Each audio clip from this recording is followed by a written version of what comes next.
Welcome to Downtown Sports. My name is Downtown Stephen Brown, and in today's video, guys, I want to talk about the most recent Toronto Maple Leaf game against the Edmonton Oilers, their previous game against the Ottawa Senators from last Saturday night, because I just haven't had an opportunity to make a video the last little bit, and I also want to talk about some news and some notes about some specific players.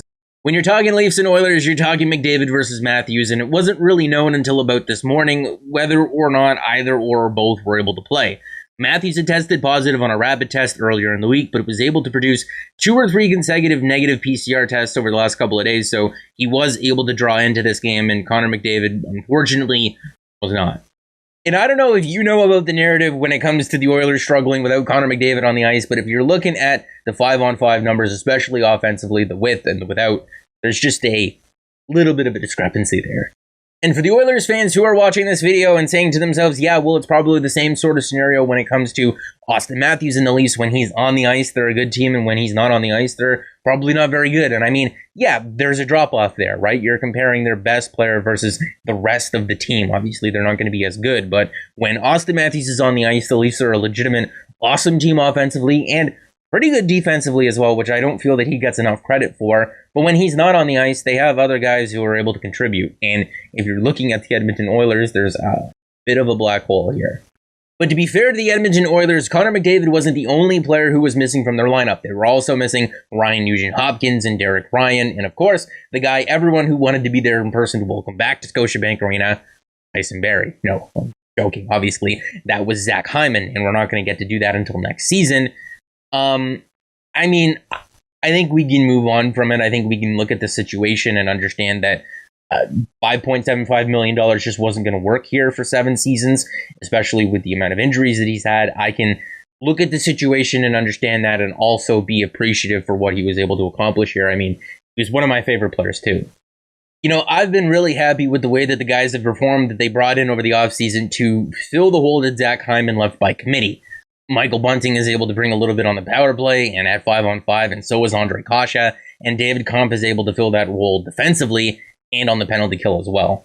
But heading into the game, it was really easy to look at the guys who the Oilers were missing from their lineup, and to also look at the fact that they had lost 10 out of their last 12 games, and see this as sort of a trap. There's no winning this game in the eyes of some people. You know, you win the game, and yeah, that's right, you should have. It's a struggling team with players missing from their lineup. Lose the game, and it's the end of the world to some. But the Leafs didn't lose. They won 4-2. I mean, 3-2, really. They added an empty netter towards the end of the game there, but they controlled the majority of the shot attempts at 5-on-5, the majority of the shots, the scoring chances, the high-danger shot attempts, and through the first and the second period, they were leading, and then it was tied. The Oilers didn't really provide much pushback in this one.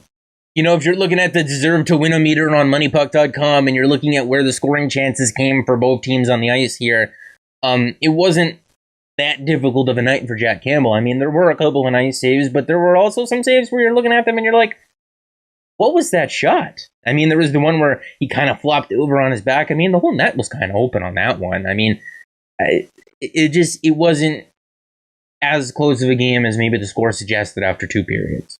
I say that the score wasn't really close after 2 periods, but it was tied, right? So you do have to respect that, and the fact that a bad or an unlucky bounce could have decided this game. But Ilya Mikheyev came in, scored the game-winning goal in this one.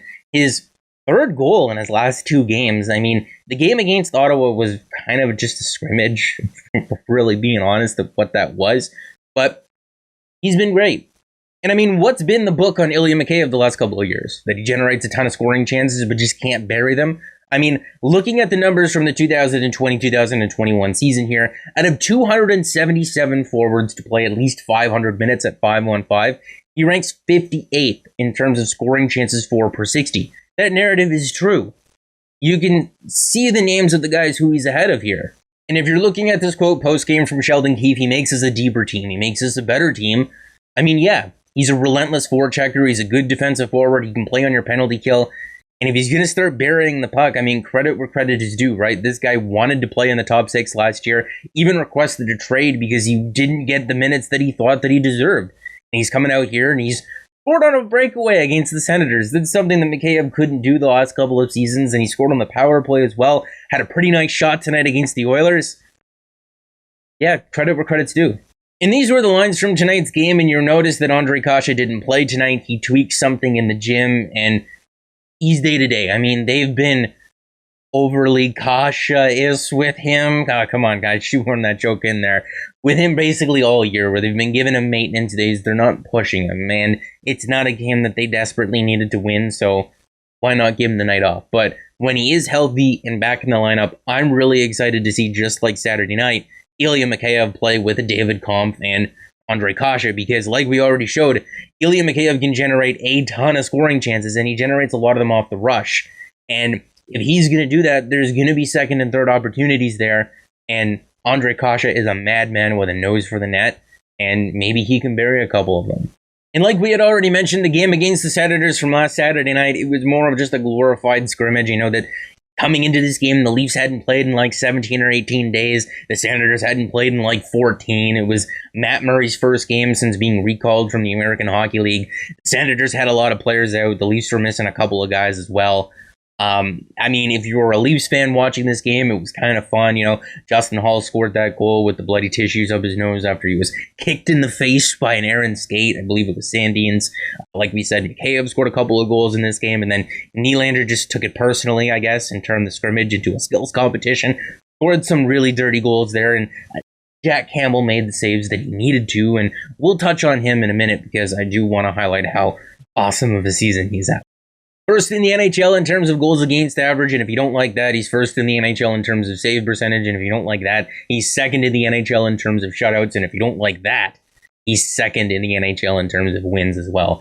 Just having an absolute amazing season. In the video that we did towards the beginning of the year, trying to project what his next contract is looking like, and I said $4.5 million over 3 or 4 years, it just looks like that number is going up and up and up the better that he plays. And I mean, my logic is that I'm not going to worry about it, right? Because the better that he plays, the more games that the Leafs are going to win, and that's what we want, right? We'll deal with the contract when we need to deal with the contract. We'll talk about the contract when it is relevant. Every time the guy posts a shutout, you don't need to say, hey, what about the contract? It was also nice to see Rasmus Sandin make his return to the lineup on Saturday night versus the Ottawa Senators after missing 2 or 3 weeks or so with that knee injury after the knee-on-knee with Neil Pionk, and he played quite well. He played up over 20 minutes in that game, and he looked like himself. So that's encouraging to see moving forward because he got a chance to play a little bit higher in the lineup with Jake Muzzin missing that game, and he didn't disappoint. And if we're looking at the game score numbers for tonight against the Edmonton Oilers, Justin Hall and Jake Muzzin actually had a pretty good game, and they played the majority of it together, which is important, right? If the Leafs are going to have any sort of success, they need Jake Muzzin to be good, but it would be nice if that shutdown pairing can also get going as well, because that's what it was for them last year and the year before that as well. And we talked about it in a previous video, you know, maybe the break where the Leafs didn't play for 17 or 18 days, and these guys were dealing with nagging injuries, and that was contributing to the weird decisions that they were making at times out there before. Maybe they'd be able to come back fresh, and this is a good start. It's a good start. Just really quickly on this, because I know most people don't care about the NHL's financial situation, but they've been very reluctant up until now to implement a taxi squad because players playing on your taxi squad need to make a minimum salary. And while they don't count towards your salary cap, the money's got to come from somewhere. And with the players already sharing in the revenue losses and owing a lot in escrow, adding more money to that debt, I can see why they wanted to avoid it up until now, but most teams probably wouldn't be able to play the games that they're playing without it.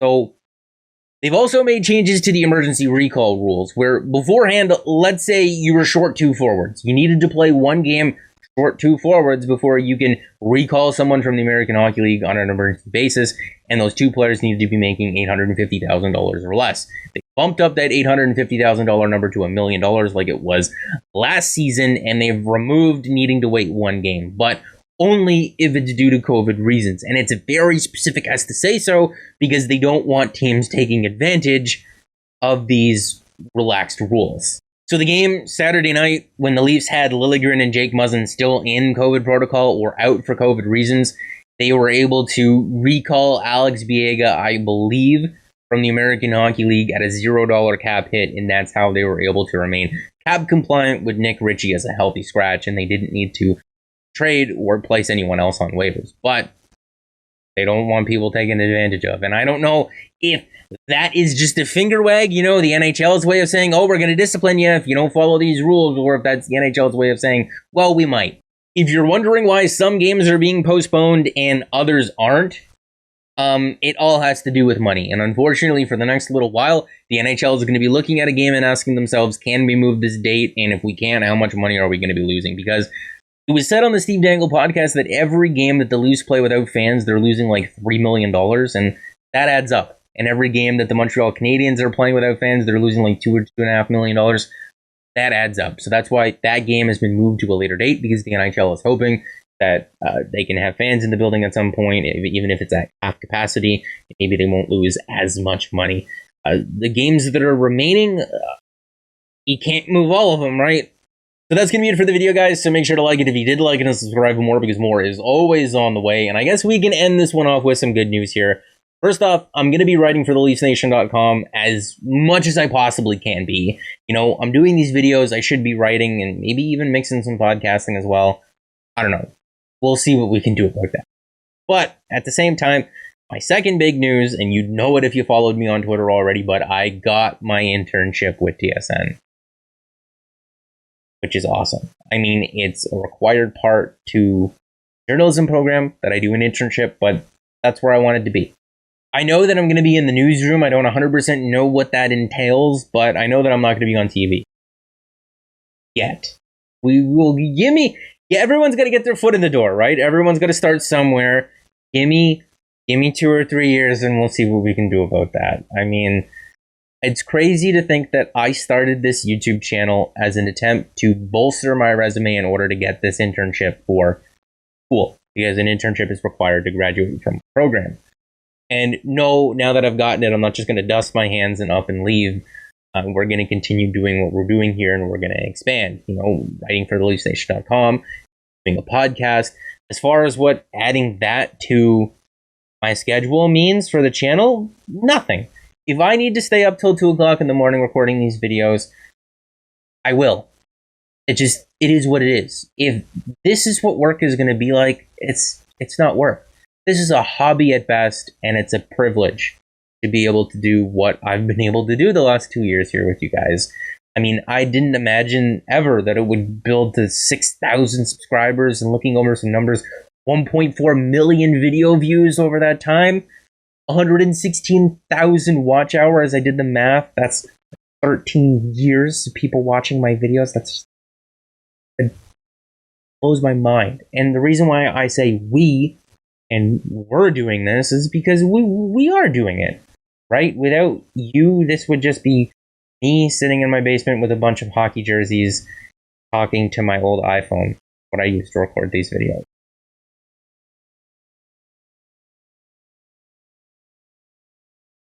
It's gonna be a good year. Be a good year.